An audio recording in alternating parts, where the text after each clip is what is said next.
Concept of the day में आज हम सीखेंगे अबाउट लर्निंग थियरीज। तो लर्निंग थियरीज से पहले लर्निंग क्या होता है वो समझ लेते हैं। वैसे तो ये टॉपिक हमने बीएड एमएड में सीखा ये, बट स्टिल लर्निंग मतलब क्या? लर्निंग मतलब कुछ नया सीखना, मतलब कि हमारे बिहेवियर को मॉडिफाई करता है, उसको लर्निंग कहते हैं। हमारे बिहेवियर में जो चेंज लाता है उसे लर्निंग कहते हैं। अब स्मिथ की डेफिनेशन देखिए तो उसने क्या कहा है कि जो हमारे न्यू बिहेवियर को स्ट्रेंथन करता है और ओल्ड बिहेवियर को जो वीकन करता है उसको लर्निंग कहते हैं।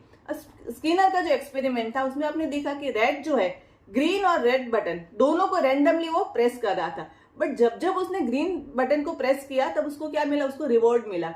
तो फिर धीरे धीरे क्या होता गया कि ग्रीन बटन दबाने की फ्रीक्वेंसी जो है वो बढ़ती गई और रेड बटन दबाने की फ्रीक्वेंसी वो कम होती गई। मतलब कि रिवॉर्ड और पनिशमेंट से भी हमारी लर्निंग होती है, राइट। अब मर्फी की डेफिनेशन देखिए तो उसने क्या कहा है कि एनवायरनमेंट की रिक्वायरमेंट से हमारा बिहेवियर में जो मॉडिफिकेशन होता है उससे लर्निंग कहते हैं।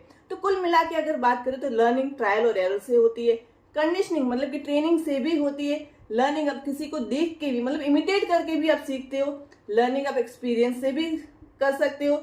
लर्निंग जो है वो किसी गोल की तरफ पहुंचने के अंदर से एक ड्राइव हुआ ना, जैसे आपको जेआरएफ लेना है तो अंदर से एक ड्राइव है, तो उसमें भी आपकी लर्निंग होती रहती है। तो कुल मिला के अगर बात करें तो लर्निंग थियरीज जो है उसको तीन जो भाग में हम डिवाइड कर सकते हैं। एक तो है बिहेवियरिस्टिक थियरीज, दूसरी जो है वो कॉग्निटिव थियरी, और थर्ड है that is social learning theories. अब बिहेवियरिस्टिक थियरी किसके ऊपर फोकस करेगी? तो हमारा जो ऑब्जर्वेबल जो बिहेवियर है उसके ऊपर ज्यादा फोकस करेगी, राइट। अब कॉग्निटिव जो थियरी है वो हमारी मेंटल प्रोसेस है उसके ऊपर फोकस करेगी, जबकि सोशल लर्निंग थियरी जो है वो हम किस तरह से इमिटेट करके किसी को देख के सीखते उसके ऊपर ज्यादा फोकस करती है। अब जितनी भी लर्निंग थियरीज है उसके प्रोपाउंडर और उसकी लर्निंग थियरीज के नाम मैंने यहाँ पे लिस्ट में लगा दिए।